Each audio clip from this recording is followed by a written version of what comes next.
para restituir liberdade aos oprimidos e promulgar a época da graça do Senhor.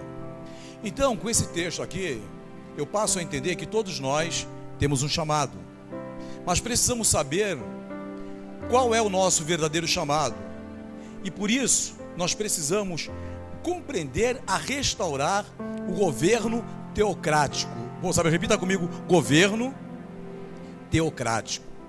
Talvez você fale: pastor, o que é isso? Quando nós falamos em teocracia, essa palavra vem do grego tel, né? Eu preciso entender que, na verdade, o governo de Cristo dentro da igreja, ele precisa ser restaurado novamente. É por isso que eu coloco restaurando o governo teocrático no coração da igreja, do verdadeiro Cristo, onde nós chamamos de Yeshua, que significa, é uma palavra, né, que significa salvar. Yeshua significa Jesus, mas a palavra verdadeira na tradução significa salvar. Então Jesus, ele veio nos salvar, e a igreja, ela precisa voltar com o governo teocrático novamente. Tem um texto lá em João 12:13 que diz: Hosana. Repita comigo: Hosana. Sabe qual a tradução desse nome, Hosana? Salve-nos. A igreja, ela precisa entender que ela está precisando de uma salvação. A igreja evangélica, ela está precisando de uma restauração. E aí diz: Hosana, bendito aquele que vem em nome do Senhor, bendito o Rei de Israel. E aí eu começo a entender algumas coisas. Quando eu digo o que é governar, governar significa administrar, reger, dirigir, ter autoridade, conduzir. E isso tudo significa que é a forma política de um Estado. Isso é o governo. E é um conjunto dos que têm o seu cargo a administração de um Estado. Também é um período que alguém governa. E o que é o governo? O que passa a ser o governo? É aquele que regulamenta normas. Repita comigo: o governo, ele regulamenta normas. Então, se eu quero trazer o governo Deus aqui para dentro da igreja, eu preciso seguir aquilo a qual eu fui chamado para seguir. Quantos entendem isso? Diga amém. Então existem várias formas de governo. Eu acabei escrevendo aqui. Existe o governo que nós chamamos, que é o governo da democracia, que vem da palavra demos, né? Que é a primeira porção da palavra que significa povo. Demos significa povo, que indica o governo entregue na mão do povo. Vem o governo da monarquia, que é o governo de um único homem ou de um rei. Vem o governo da hierocracia, que é o governo, né, pelos sacerdotes. E finalmente vem a teocracia, que é o governo de Deus. A palavra theos no grego, né, significa Deus, e krateu, né, governo, isso que significa governo de Deus. Então theos e krateu significa governo de Deus, e é esse governo que o povo de Deus, ele precisa seguir e ser obediente. Mas hoje não é mais Deus que manda nas igrejas evangélicas. Hoje os homens que se intitulam com tantos cargos, são eles que querem mandar na igreja. E na igreja, um dos maiores títulos que foram esquecidos é o título que nós chamamos de servo, diácono, escravo. Nós viemos para servir e não para sermos servidos. Minha irmã, eu vou te falar uma coisa: o dia que você me convidar para ir na tua casa, não coloca uma cadeira especial para mim não, tá? Amém? Porque eu nunca vou me sentar nessa cadeira, eu não sou digno. Fala para o teu irmão: você veio para servir. Às vezes você vai fazer uma visita, a pessoa: ó, pastor, tem uma cadeira aqui para o senhor. Não, irmão. Misericórdia. Se você está sentado no chão, eu quero sentar no chão contigo. E se nós entendermos o governo de Deus, então como surgiu a teocracia? Deus, ele reclamou o povo de Israel como sua propriedade. Fala para o teu irmão: você precisa entender hoje que você é propriedade exclusiva de Deus. Só uma pessoa que entendeu, amém? Eu estou dizendo que nós somos propriedade exclusiva de Deus. Por que isso, pastor? Por havê-los remido da servidão ao Egito. Confessamos Jesus, Deus te tira do pecado, te tira da escravidão da morte, te tira da escravidão do pecado e te traz para o governo dele, para ele te governar, para ele te direcionar, para ele te levar, para ele te ensinar, para você não quebrar mais a cara, porque ele é pai, e pai não quer que o filho quebre a cara. Pai, ele quer sempre o melhor para os filhos. Então ele tira aquele povo do Egito, e o povo continuou sendo um povo desobediente. Então os grandes atos libertadores da época da saída de Israel do Egito, e durante os 40 anos de vaqueação, declararam o Senhor como o eterno governante de Israel. Meu irmão, presta bem atenção. Eu não posso perder a ideia que Deus que governa a minha vida. Quantos entendem isso? E por que você não vive isso?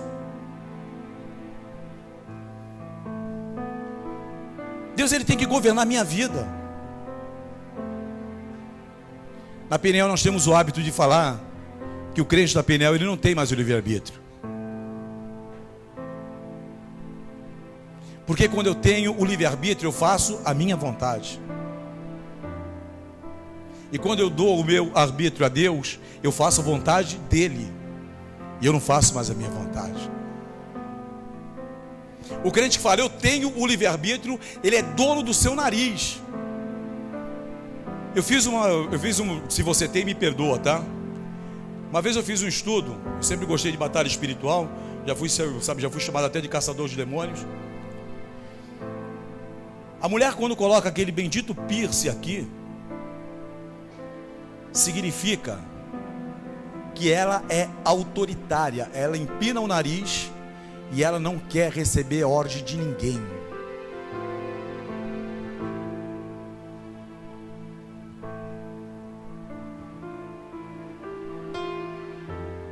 Quantos entendem isso? Em quantas igrejas eu já não fui ministrar, a mulher está com piercing aqui. Crente.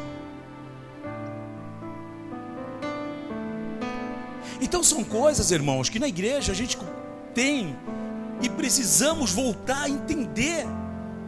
Se eu sou governado por Deus ou se eu sou governado pelo mundo. Quantos entendem isso? Diga amém. Êxodo capítulo 15, versículo 18, o que diz? Pode colocar. O Senhor reinará eterna e perpetuamente. Quando você vai num cemitério, tem uma campa escrito perpétua. Ninguém toca naquela campa. Você é perpétuo filho de Deus. Ninguém pode tocar em você. Ninguém mexe com você. Você é filho do Eterno. Você é filho do Deus Altíssimo. Você é filho do grande eu sou. Ninguém toca em você. Porque ele diz, o Senhor reinará eternamente e perpetuamente. Deus é o Deus de ontem, de hoje e eternamente. E eu preciso seguir o governo dele. Eu não posso seguir o governo do mundo. Eu gostei quando, se não me falha a memória, foi o estado do Pará.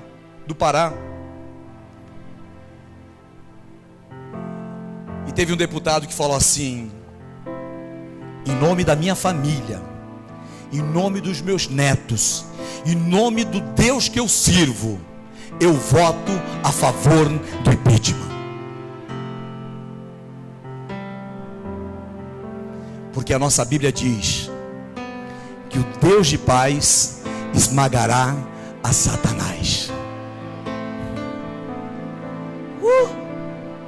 O Senhor reina de uma forma eterna e perpétua. Moisés foi tão somente homem por intermédio de quem Deus transmitiu a sua vontade ao seu povo terreno. Você tem que saber que Deus, Ele quer te usar para você ser um canal de bênção na vida das pessoas. Irmãos, eu estou com 50 e poucos anos, eu queria ter 18, eu queria ter 20, eu queria ter 25, eu queria ter 30, irmãos. Ah, cara, ninguém me segurava. Ninguém me segurava. Mas o jovem não, hoje o mundo oferece, olha, uma fila de carros que estão aí, uma porção de crentes, não estão preocupados em cultuar o Senhor. Todo vindo da praia, ah, legal, a praia, não é pecado ir para a praia, mas é pecado não querer adorar o nosso Deus. Muitos de nós só temos tempo no domingo para adorar o Senhor, irmãos. Mas domingo a praia também, pastor. Aleluia, pastor. A praia não vai secar, meu irmão. Mas o evangelho vai chegar um momento que vai passar. E nós não vamos ter mais liberdade de cultuar. Se vocês soubessem as leis que andam em trâmite no Senado, vocês não fazem ideia. E vai chegar um momento que nós vamos ter que congregar com as portas fechadas. E não vai dar mais tempo. Porque não há mais tempo. Quantos entendem isso? Diga amém. Então no ágamo, que significa a parte íntima, né, do ser humano, tem a ideia de ficar o quê? Uma relação ímpar entre Deus, né, que nós chamamos de Adonai, mas na verdade usamos até de uma forma errada, que Adonai significa meu Senhor, e Israel como o seu povo peculiar. Aí eu te faço uma pergunta: como se deu esta relação entre Deus e Israel? Fala para o teu irmão, como se deu a relação entre Deus e Israel?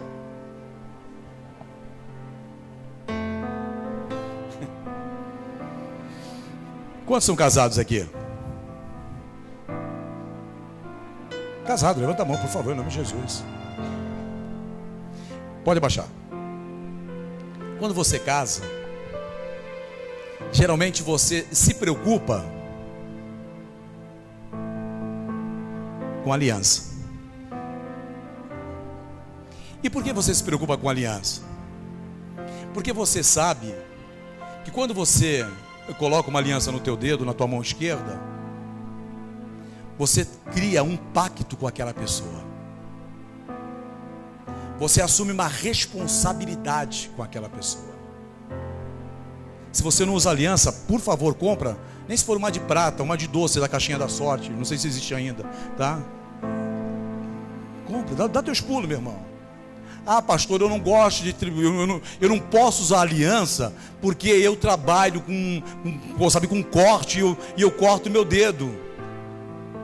Não, você não gosta de usar aliança porque você não gosta de usar aliança. Eu sou apaixonado em usar aliança, porque isso significa que eu tenho uma mulher que anda comigo. Quantos entendem isso? Uma das coisas que a gente aprende no curso de casais, é a primeira lição, inclusive, aliança. Então o homem tem aquela desculpa. Geralmente os homens têm: eu trabalho com um mecânico. Pô, e domingo que o cara está de folga? Ele está trabalhando também? Não, ele não quer usar. Se você não usa, me perdoa. Você está dando uma brecha na tua vida espiritual. Amém? Porque a Bíblia fala assim, que a relação começou com Deus, com o povo de Israel, através de uma aliança.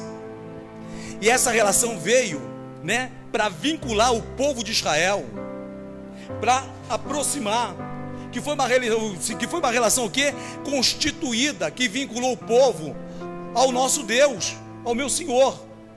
Então, na verdade, o Senhor, ou melhor, Adonai, é um termo com origem hebreu que significa meu Senhor. Quando você ouvir a palavra Adonai, você tem que colocar dizendo que você está falando que é o meu Senhor, é o nosso Deus. Quantos entendem isso? Diga amém. E este era o nome dado de Deus, usado no Antigo Testamento, em vez do nome de Jafé ou Yafé, uma vez que este, por respeito, não se devia ser pronunciado. Fora dos grandes templos, eu não podia falar o nome de Yafé, eu tinha que falar Adonai. É por isso que o judeu ele fala Shalom Adonai. E alguns metidos aí a judeu nem sabe dar a resposta. Quando você fala Shalom Adonai, você fala o quê? Adonai Shalom. A paz do Senhor está contigo. Então, fora dos templos, era pecado você falar o nome de Deus, porque a própria palavra de Deus diz para não usarmos o nome de Deus em vão. Tem crente que está jurando por Deus, irmãos. Eu já vi, juro por Deus, estamos colocando o nome do Senhor em vão.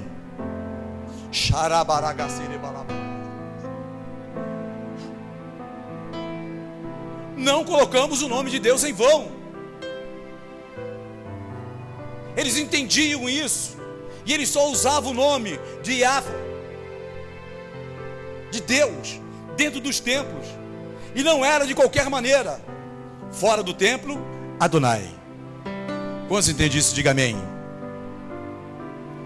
Palavra de Deus em Êxodo capítulo 19, 4:9 diz: visto que fiz aos egípcios, como vos levei sobre asas das águias, e vos cheguei a mim, agora pois, se diligentemente ouvires a minha voz, e guardares a minha aliança, então sereis a minha propriedade, propriedade peculiar, dentre todos os povos, porque toda a terra é minha. Vós me sereis reinos de sacerdotes e nação santa. São estas palavras que falarás aos filhos de Israel. Veio Moisés, chamou aos anciãos do povo e expôs diante dele todas essas palavras que o Senhor lhe havia ordenado. Então o povo respondeu a uma: tudo que o Senhor falou, faremos. Repita comigo: tudo que o Senhor falou, faremos. Fala para o teu irmão assim: é por isso que eu tenho que te amar, meu irmão, porque a Bíblia diz assim, que eu tenho que amar o próximo como a mim mesmo, cara. Fala para o teu irmão: é muito fácil de amar, cara. Tu é fedido, mas é muito fácil. Fedido era um termo que nós usávamos há 30 anos atrás. O cara fedido, não é que o cara estava com mau cheiro, o cara era um cara chato. Então ele diz: tudo que o Senhor falou, faremos. E Moisés relatou ao Senhor as palavras do povo. Disse o Senhor a Moisés: eis que virei a ti numa nuvem escura, para que ouça quando eu for falar contigo, e para também creio sempre em ti. Porque Moisés tinha anunciado as palavras do seu povo ao Senhor. Fala para o teu irmão: Deus conhece as tuas necessidades, então para de reclamar. Em Êxodo capítulo 20, não precisa abrir a tua Bíblia, nem precisa colocar aqui. Adonai escreveu em tábua o propósito. Aí eu comecei a me questionar: por que o Senhor escreveu em tábuas? Fala para o teu irmãozinho: por que o Senhor escreveu em tábuas? Alguém já ouviu falar em forma? Forma de bolo. Por que existe a forma de bolo? Porque você quer que o bolo saia com aquele o formato, seja quadrado, seja redondo, seja de coração, ou seja lá o que for. O Senhor escreveu as suas leis em tábuas para nós não sairmos das leis de Deus. Colocou tudo quadradinho. Ei, crente da Batista Peniel Guaibê, siga os meus mandamentos, siga os meus decretos, ande conforme as minhas palavras. Você entende isso aí, meu irmão? Fala pro cara: ô meu irmão, tu tá ligado? Tem uma igreja que quando fala tá ligado, bate a palma. Tá ligado? Plá. Né? Tá ligado? Tu tá na sintonia? ele escreve em tábuas, para ficar tudo certinho, para ficar tudo quadradinho. Sabe, o ano passado, uma irmã, eu peço o relatório de todos os líderes, apesar que tem uns abençoados que não dão ainda, né? E aí a irmã me deu uma folha de papel. Pode ficar tranquila, ela está aqui, eu não vou expor ela. Falei, irmã, não aceitem folha de papel. Quero que me coloque no quadradinho. Quantos entendem isso? Quantos entendem isso? Nossa vida é assim, irmãos. A nossa vida tem que ser escrita de uma forma correta. A nossa vida tem que ser alinhada na presença de Deus. Deus, Ele não nos quer todo torto. Deus não nos quer pela metade. Deus, Ele quer você no quadradinho. Quantos entendem isso? Diga amém. Então, a fim de prepará-lo para a conduta apropriada e tendo em vista a glória final de Israel entre as nações como cabeça das nações. Repita comigo, eu preciso entender que eu sou cabeça das nações, porque a palavra de Deus diz assim, que Ele te colocou como cabeça e não como cauda. Então, meu irmão, você tem que ser o primeiro da tua classe. Você tem que ser o melhor do teu emprego. Você que é comerciante, o teu comércio tem que ser o melhor. Você tem que ser o melhor em tudo. Você entende isso? Precisamos entender que o Senhor, Ele nos quer sendo o melhor. Nós vamos entender algumas coisas aqui. Antes de surgir a monarquia de Israel, os profetas, os sacerdotes e juízes foram o quê? Intermediários da expressão teocrácia. Deus governa o seu povo através o quê? De representantes.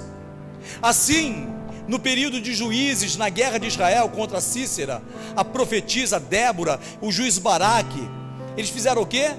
Aparecem como agentes do livramento de Deus. Nesse período eram pessoas usadas por Deus para livrar o povo. Deus governa o seu povo através de representantes. Então eu preciso entender que eu preciso ser um representante de Deus aqui na terra. Eu preciso ser um representante de Deus no meu escritório, na minha família, na minha vizinhança, na nossa igreja, nessa cidade. Eu não posso me acovardar. Eu não posso pensar como povo. Eu sou geração eleita, povo escolhido por Deus. Eu preciso fazer a diferença onde eu chego. Eu preciso fazer a diferença onde coloco a planta dos meus pés. Eu preciso ser diferente na minha roupa. Eu preciso ser diferente no meu falar. Eu preciso ser diferente no meu comportamento. Eu preciso ser diferente em tudo.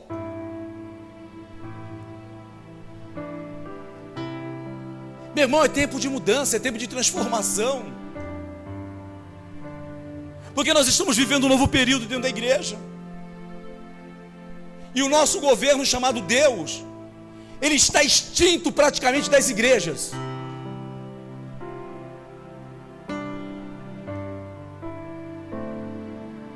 Por que não tem mais cura nas igrejas? Por que você não vê mais cego enxergar? Por que você não vê mais coxo andar? Por que você não vê mais milagres sobrenaturais? Porque homens se tornaram Deus dentro das igrejas. Homens intocáveis. Homens que o povo tem que beijar o pé deles. Homens que tem que pegar o suor deles e passar para ser curado.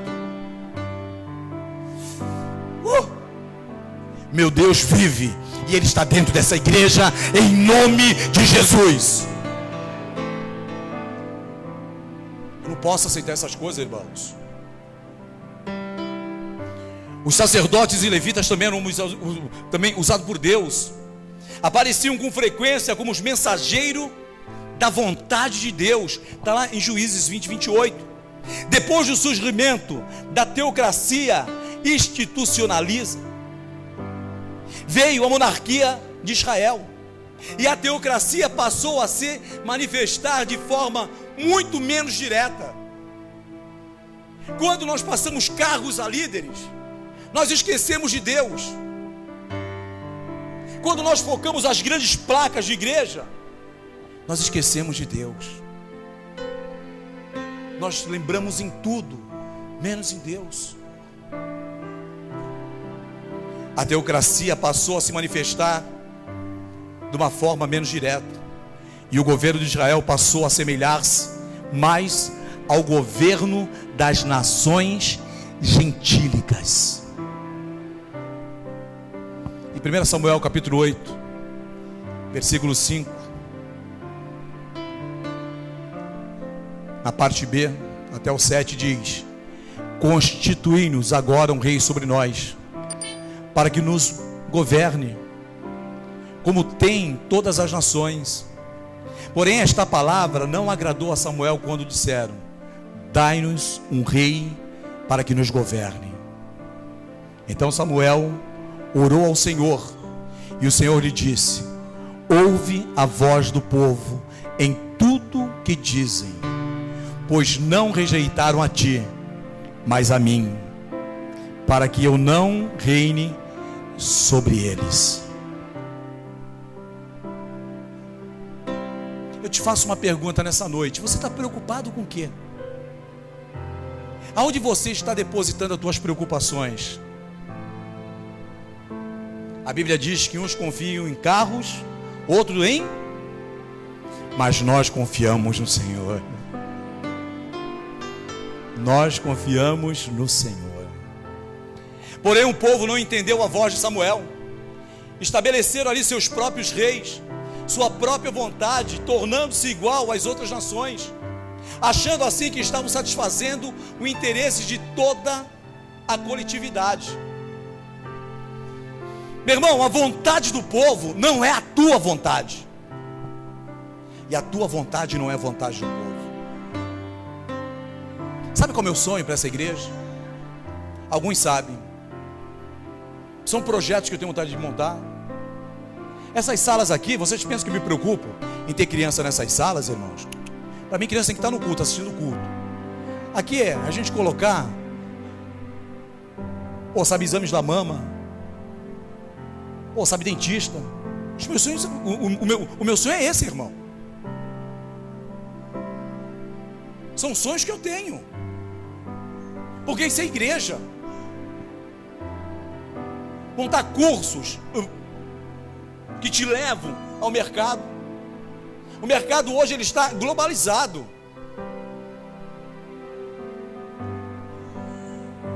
O mercado hoje, o meu filho foi fazer uma entrevista recentemente numa empresa, ele está, ele está empregado, mas está pleiteando um cargo em outra empresa aí. Já passou em todos os testes. No último teste que ele fez agora, na quinta-feira agora, ele falou que o gerente, lá o diretor começou a falar com ele em inglês.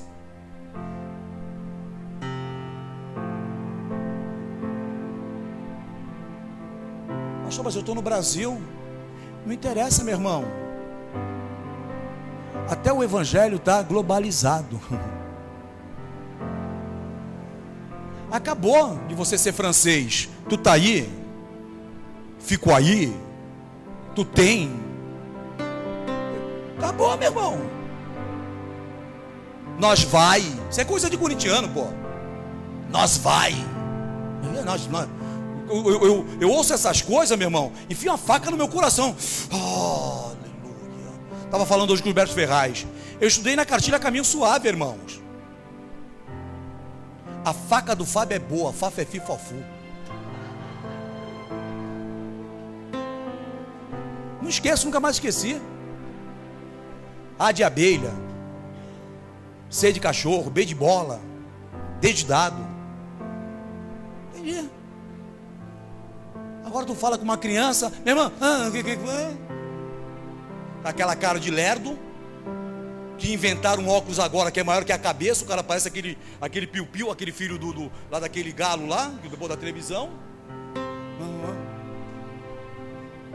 Irmão, eu tenho uma raiva de ver criança com celular que vocês não fazem ideia. Ontem na sede, se eu tivesse um estilingue, tinha um garoto do meu lado, ele com um tablet.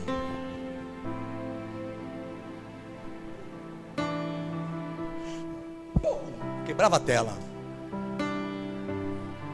Eu era bom no estilingue no meu tempo. Criança não é para ter tablet, meu irmão. Criança não é para ter iPod. Criança é para ter um carrinho de rolemã e ter o joelho ralado. Criança é para ter ferida no cotovelo, meu irmão, e poder contar uma história.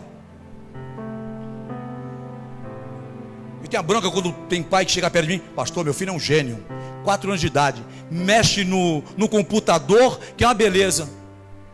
Mais um lerdo que está nascendo.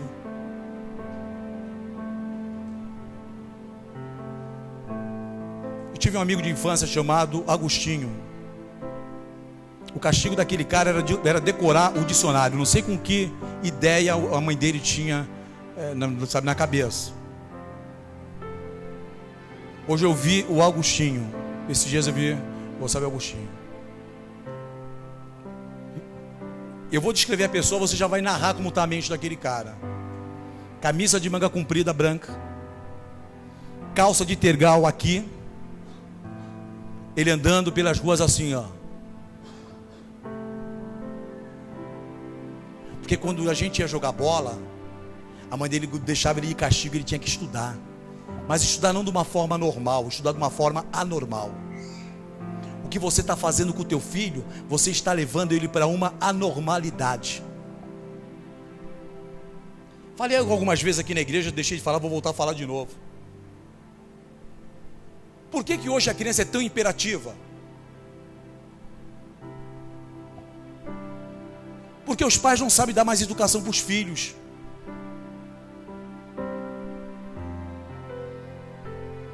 Aí a criança se torna uma criança imperativa. O pai soca a criança no prezinho, aprende a vida com outras pessoas, aprende até computador no colégio com 3 anos de idade, mas não aprende a fazer um estilingue, não aprende a jogar uma pedra numa casa.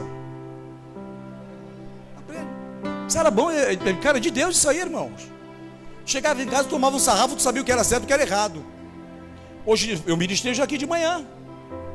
Hoje em dia você fica sentado na porta da igreja, a criança vai e te empurra. Não respeite os mais velhos. O dia que teu filho chegar com o dedo em casa inchado, foi eu que pisei, porque ele passou no meio. E 120 quilos pisar no pé da criança dói, irmão. Porque a Bíblia diz: ensina o caminho que teu filho deve andar, para que ele não se desvie nem para a direita nem para a esquerda. Quantos entendem isso?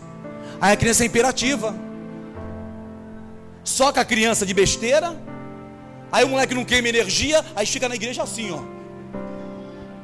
Ele precisa, meu irmão.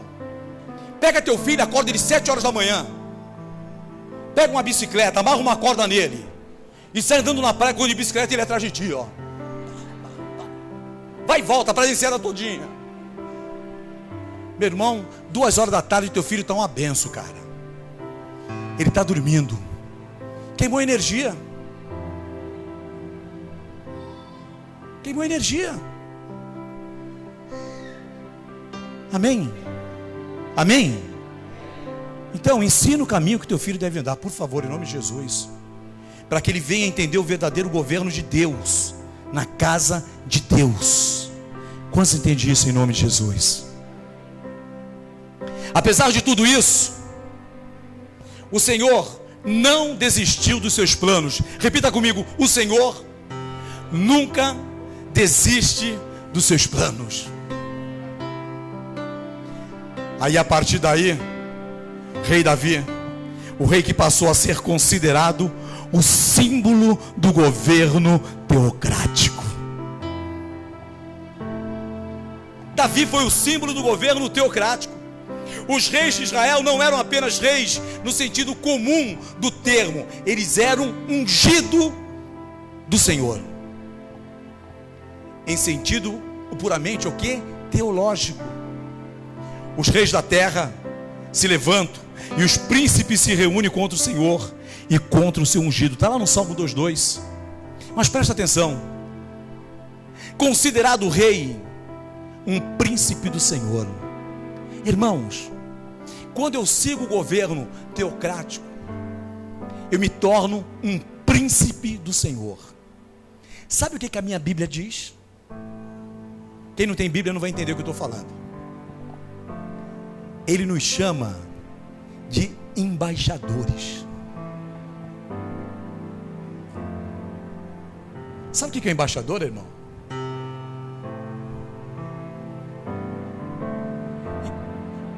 O passaporte do embaixador é diferente. E a Bíblia nos chama de embaixador. Como você entende essas coisas? E o Senhor, Ele não te chama de vereador, Ele não te chama de prefeito, Ele não te chama nem de presidente, Ele te chama de embaixador.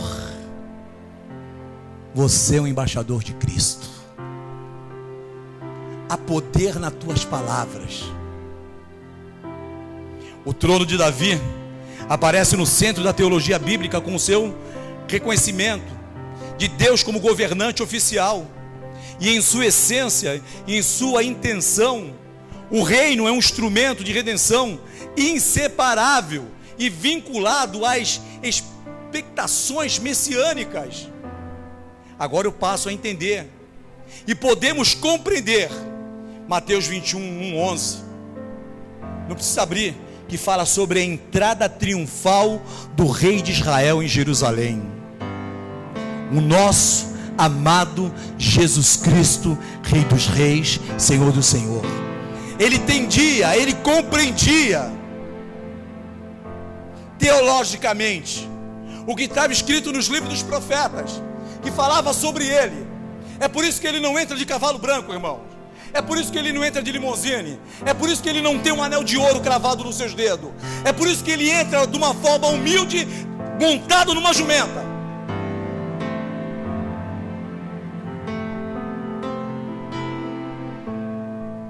Porque a autoridade, meu irmão, ela se conquista através do nosso comportamento.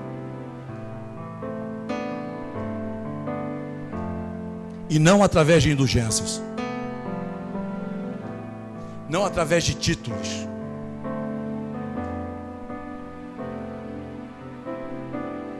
Uma vez um pastor falou para mim: pastor, eu gosto muito da sua igreja, porque a sua igreja tem a classe A, B e C.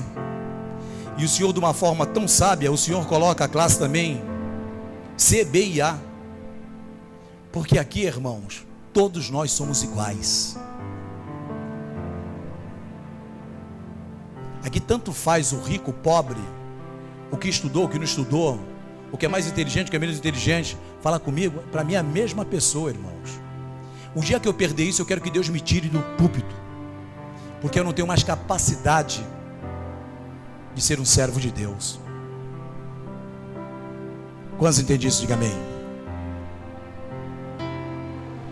O profeta Isaías, 700 anos antes do nascimento de Cristo, ele profetiza. Repita comigo: 700 anos do nascimento de Cristo, ele profetiza. O que ele profetiza? Repita comigo: justiça e paz.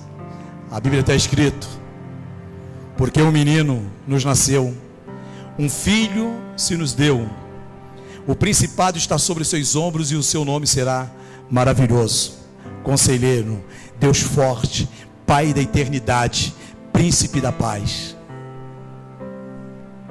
Do aumento do seu governo e a paz não haverá fim, porque ele reinará sobre o trono de Davi e sobre o seu reino, para estabelecer e fortificar em retidão a justiça desde agora para sempre. Esse é o grande eu sou. Então nós podemos o quê? Assim extrair desse texto. E extrairmos o quê? 3 características. Repita comigo: 3 características desse texto que nós lemos. Sobre o que? A teocracia que devemos seguir. A primeira característica: um governo independente e próspero. Repita comigo: um governo independente e próspero. Número 2, a segunda característica, um governo humilde.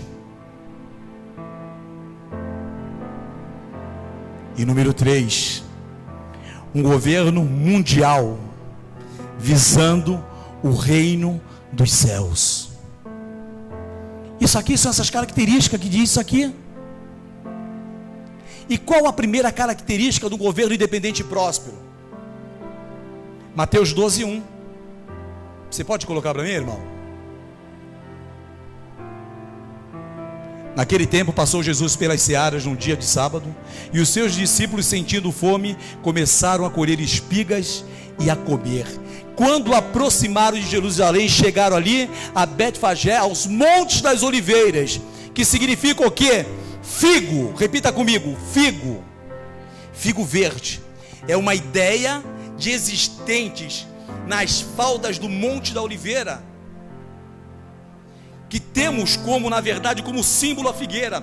A figueira é muito comum no Oriente, especialmente nas regiões de montanhas. Suas flores permanecem ocultas à vista. Seu fruto, figo, é uma alimentação favorita do povo do Oriente. O figo é usado em seu estado natural e como passas numa forma seca. Se a figueira for bem cultivada, pode atingir 9 metros de altura.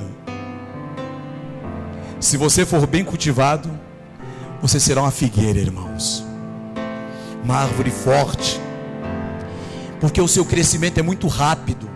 O figo é usado em seu estado natural e como passas. Presta bem atenção, olha que interessante. Existem 2 colheitas anuais. A primeira está entre maio e junho, que eles chamam de figo do verão. A segunda colheita amadurece em agosto ou setembro, figos do inverno. Uma figueira pode sobreviver quantos anos? 400 anos. Quantos entenderam? 400 anos. Pastor, o que significa isso? Que toda maldição da primeira, quarta geração está sendo quebrada na tua vida, em nome de Jesus, irmãos. Cada geração tem 100 anos. E a primeira, quarta geração que não foi abençoada na tua família está sendo destruído, porque as bênçãos vai vir sobre a tua vida até 1000 gerações. Além dos figos, ela produz boa sombra, devido à massa compacta das suas grandes folhas. O ideal do povo hebreu, o governo de Jesus, é produzir independência individual, prosperidade, segurança pessoal. Toca no teu irmão, fala assim: você vai produzir uma independência individual, uma prosperidade e uma segurança pessoal. Aleluia, aleluia. A figueira é um símbolo ideal. Seu próprio lugar, com as suas necessidades básicas supridas na própria terra, e é produzida pelo nosso próprio labor. Judá e Israel habitavam seguros, cada um debaixo da sua videira e debaixo da sua figueira, desde Dan até Berseba, todos os dias de Salomão. Diz a palavra de Deus. Segunda característica, humildade e mansidão. Repita comigo: humildade e mansidão. Mateus 21:2. O que diz? Pode colocar? Ide à aldeia que está de frente de vós, e logo encontrareis uma jumenta presa e um jumentinho com ela. Desprende-a e trazei-me-os. O que significa isso, pastor? Quando Cristo pede que busque o jumentinho para que ele pudesse entrar em Jerusalém, estava se cumprindo a profecia de Zacarias: alegra-te muito, ó filha de Sião. Exultai, ó filha de Jerusalém, e vê o teu rei virá a ti, justo e salvador, humilde, montado em uma jumenta, num jumentinho. Zacarias 9:9. Humildade, repita comigo: humildade. ausência completa de orgulho, rebaixamento voluntário por um sentimento de fraqueza ou respeito. Para traduzir, é aquele que se diminui de uma forma voluntária. O verdadeiro humilde, ele se diminui de uma forma voluntária.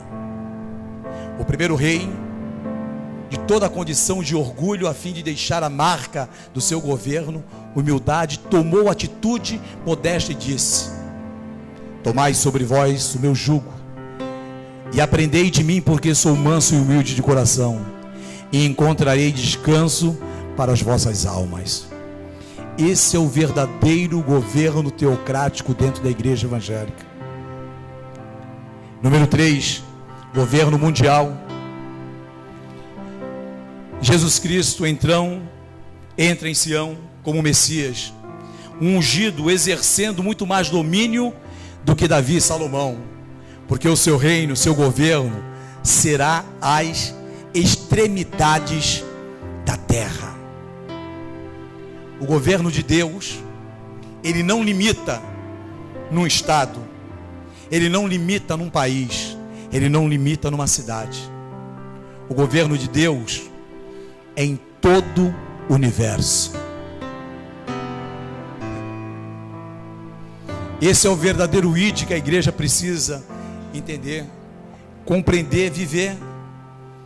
E para finalizar, o louvor pode subir aqui, por favor. O seu domínio se estenderá do mar e mar, o rio até a extremidade da terra. A entrada triunfal de Yeshua em Jerusalém é uma vitória do Senhor e de seu governo teocrático. O governo de Cristo, a sua igreja, a qual tu és a cabeça. Cresçamos em tudo naquele que é o cabeça. Efésios 4,15, o que diz, irmãos? E você fica de pé. Antes, seguindo a verdade em amor, cresçamos em tudo naquele que é o cabeça, Cristo. Você faz parte do corpo de Cristo. Se eu faço parte do corpo de Cristo, eu preciso entender o verdadeiro governo teocrático, o governo de Deus sobre a minha vida, aonde eu não faço mais a minha vontade, aonde o problema do país não vai me afetar, aonde a tua casa se converterá, aonde o teu filho será obediente a você, aonde o espírito de rebeldia que tenta imperar dentro da igreja venha cair por terra, porque ele entende que existe um governo, aonde os pastores que gostam de títulos não estarão mais preocupados com seus títulos. Irmãos, quantas vezes eu sou convidado para pregar em igrejas. Em primeiro lugar, eu tenho vergonha de pregar em outra igreja. Em segundo lugar, eu gosto de sentar lá atrás. E terceiro, toda vez que eu subo como criança, podendo cair, podendo tropeçar. Sabe por quê? Eu não posso perder essa essência. Eu não posso perder a humildade. Eu não posso perder aquilo que Deus ele me deu. Porque, meu irmão, eu sou um cara privilegiado. Quem me conheceu do mundo, eu conheci totalmente o mundo. Mas hoje eu conheço Deus. E eu gosto lá do final do livro de Jó, quando Jó diz: eu conhecia de ti, de ouvir falar de ti, agora eu te conheço de andar contigo. Eu só ouvia falar em Deus, mas eu não conhecia a Deus.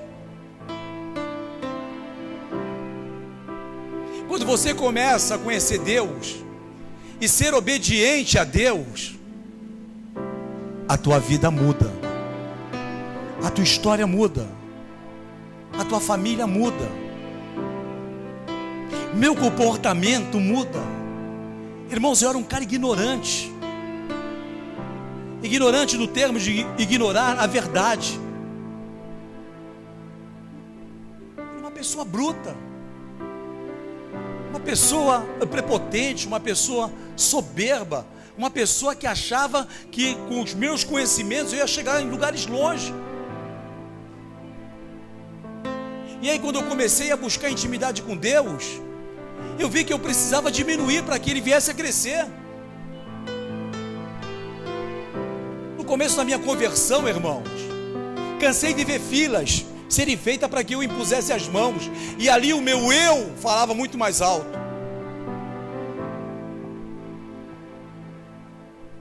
E eu fiquei um mês sem ouvir a voz de Deus. A pastora Léa acompanha os meus choros. Falava: Léa, Deus não me usa mais, Deus não fala mais comigo. Cansei de chegar no culto, entrava e saía do mesmo jeito. Deus não falava mais comigo, Deus não me trazia mais revelação. E eu fui procurar ajuda num culto de oração.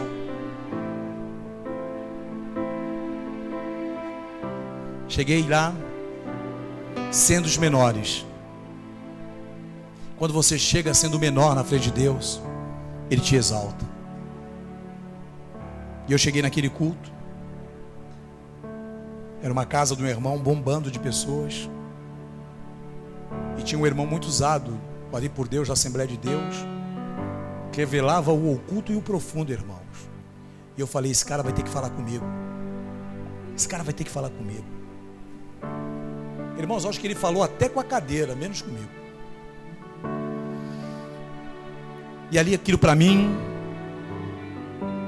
eu precisava ouvir a voz de Deus. E depois que acabou aquele culto, eu lembro que fez uma fila de umas 15, 20 pessoas para receber oração novamente pelo aquele irmão. Eu falei: vou para essa fila.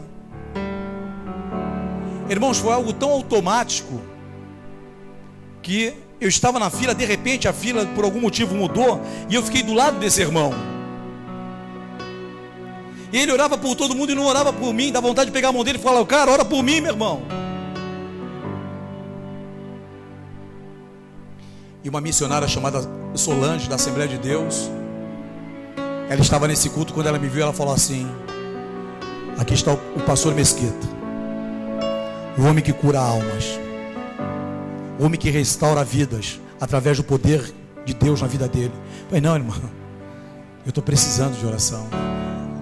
E ali o Espírito Santo de Deus ministrou no meu coração: você diminuiu e agora eu vou voltar a te usar.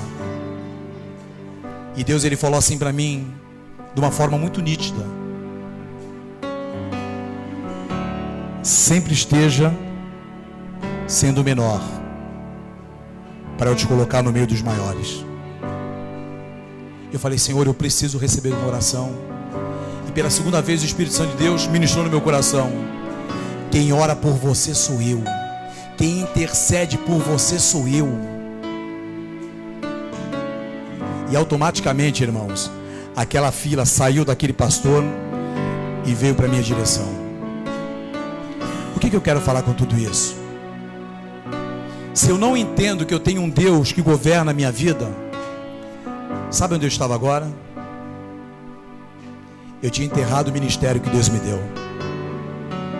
Eu te faço uma pergunta nessa noite: por que você está enterrando o ministério que Deus te deu? Porque você não vê o Senhor como governo da tua vida? Você investe mais em homens? Você acredita mais em homens do que em Deus? Existem homens usados por Deus, acredita, eu creio nisso com todas as letras, a palavra de Deus diz isso. Mas onde está o teu foco?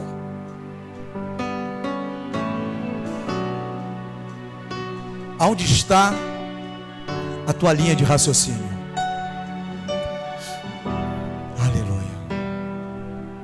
Você curva a tua cabeça em nome de Jesus.